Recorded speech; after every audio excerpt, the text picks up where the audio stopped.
Hola a todos y bienvenidos a un nuevo vídeo de nuestro canal de True Crime. En este vídeo vamos a hablar sobre uno de los mayores asesinos en serie que hemos tenido en nuestro país, en España. Hablaremos sobre Manuel Delgado Villegas, más conocido como El Arropiero.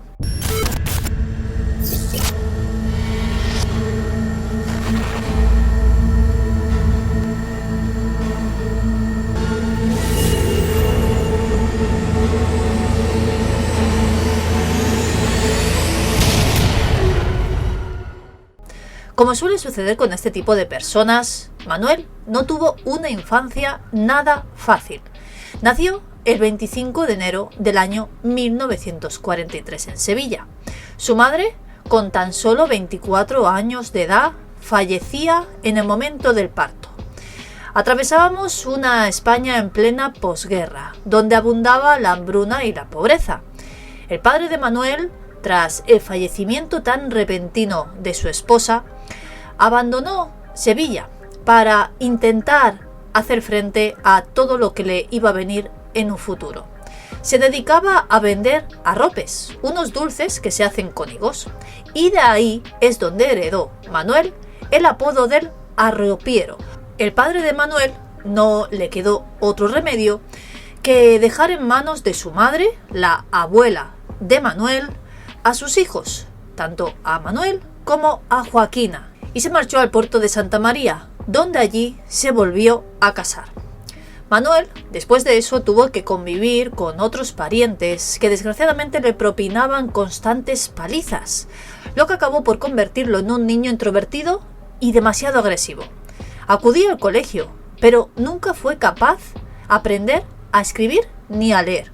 A todo esto también sufría de dislexia y tartamudez, lo que aumentó esa agresividad y también lo convirtió en un niño introvertido.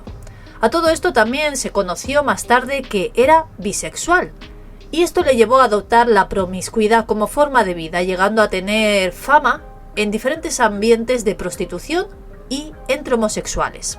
Ello era debido a que además sufría de ausencia de eyaculación, lo que hacía que pudiera tener bastantes coitos seguidos, buscando ese orgasmo que nunca llegaba a conseguir.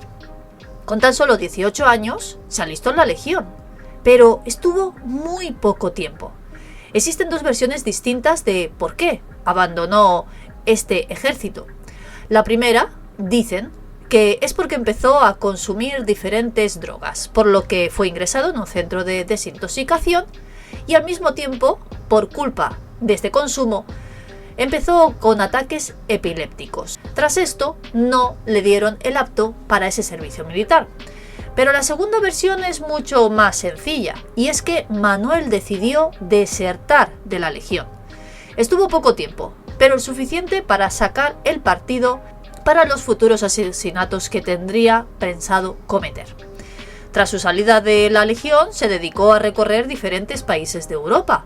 Llevaba una vida nómada y, por si fuera poco, se aficionó a diferentes estupefacientes. Estableció su vida en Barcelona. Se dedicaba a robar y a prostituirse para intentar ganarse la vida. Fue detenido en muchísimas ocasiones, pero gracias a una ley llamada la Ley de Vagos y Maleantes, más tarde conocida como la Ley de Peligrosidad Social, nunca ingresó en prisión.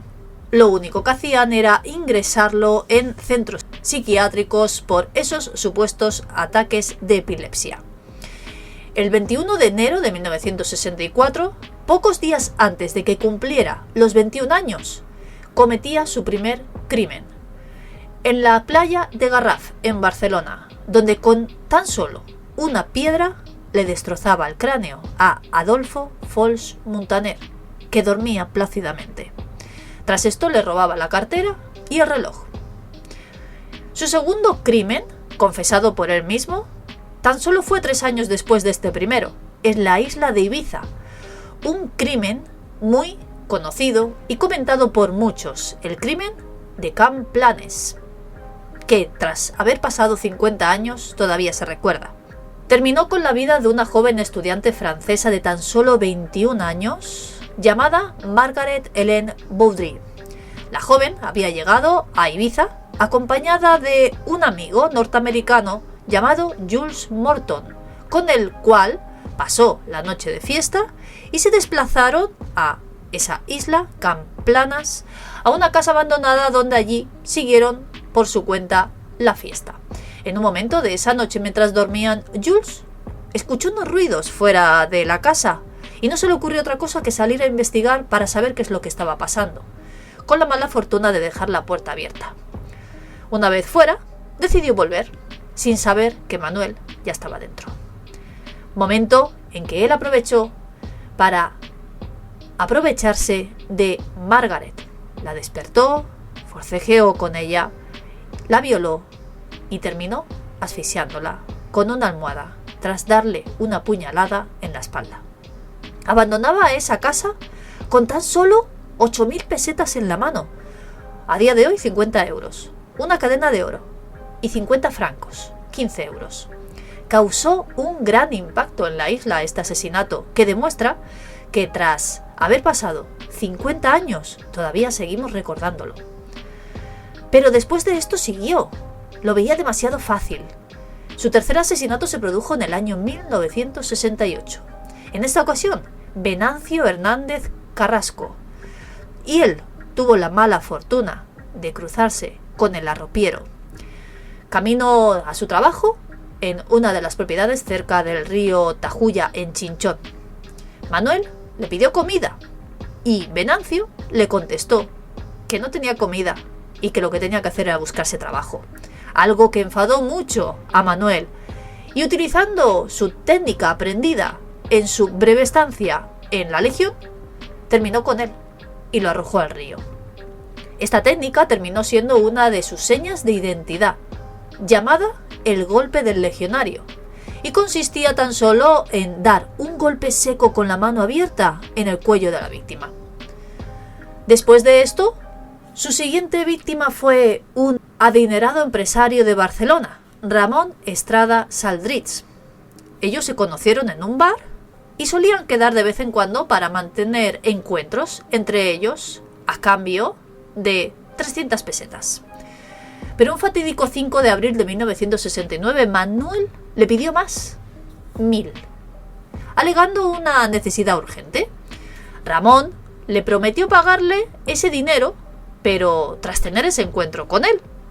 Finalmente no fue así.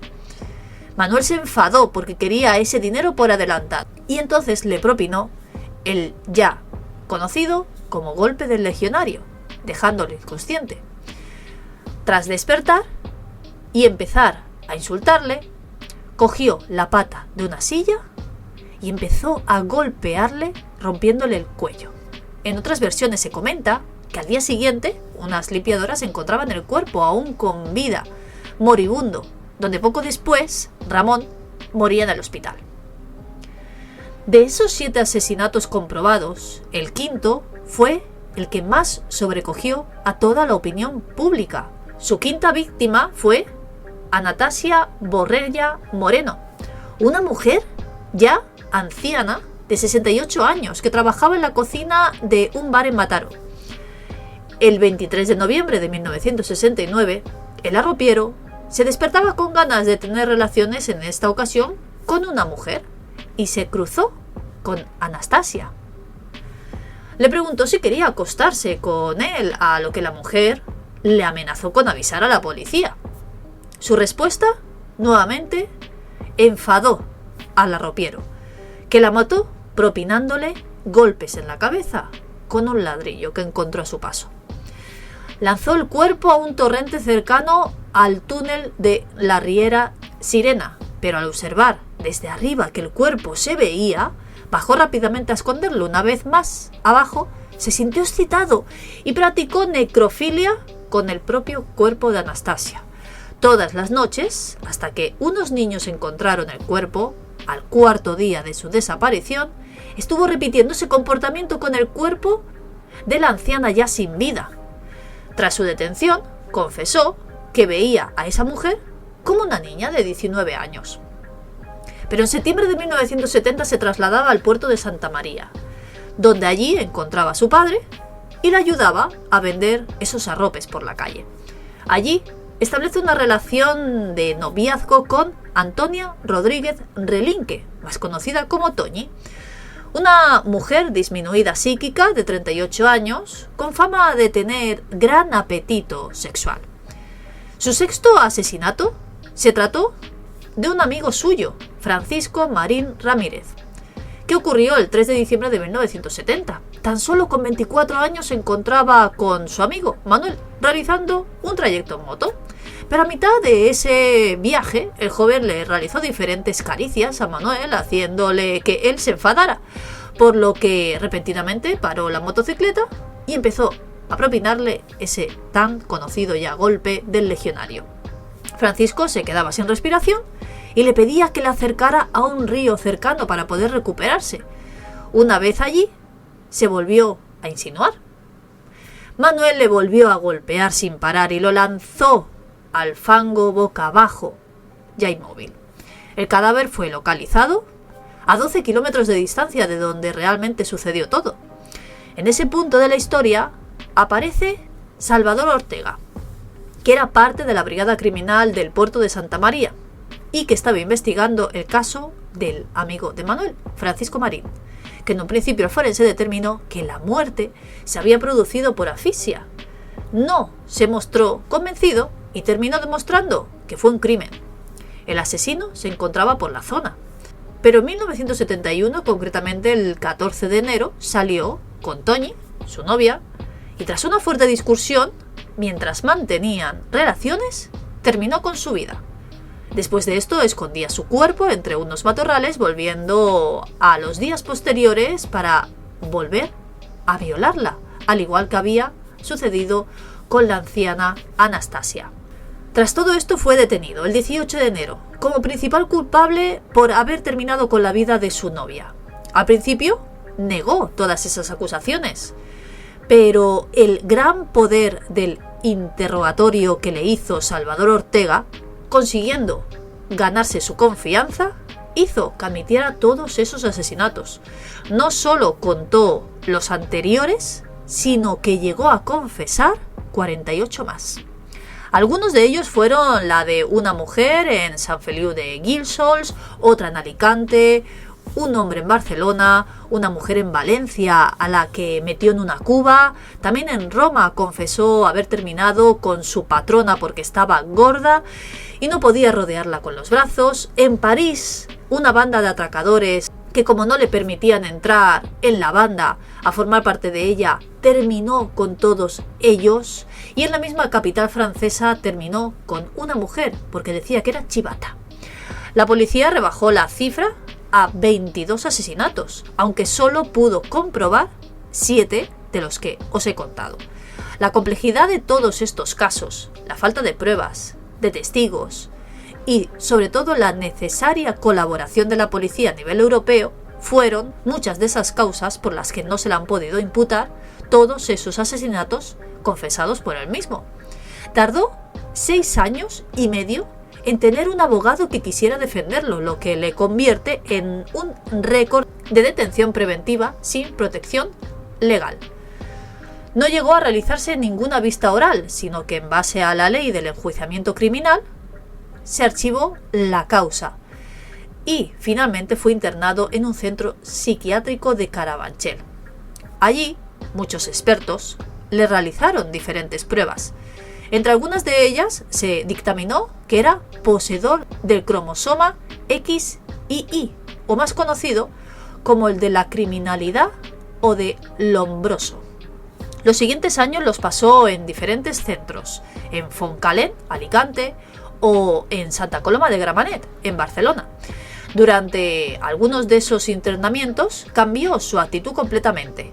Dejaba de jactarse de sus asesinos y de meterse en problemas con diferentes internos. E incluso consiguió tener permisos para salir a pasear, aunque como sufría esquizofrenia, ese cuadro de delirio y desorientación de espacio temporal con fuerte tendencia al autismo, nuevamente volvía a esos centros. Con la entrada del nuevo Código Penal fue puesto en libertad. Hace unos años, el pasado 2 de febrero de 1998, fallecía en Barcelona, Badalona, a causa de una enfermedad pulmonar obstructiva crónica debido a su tabaquismo.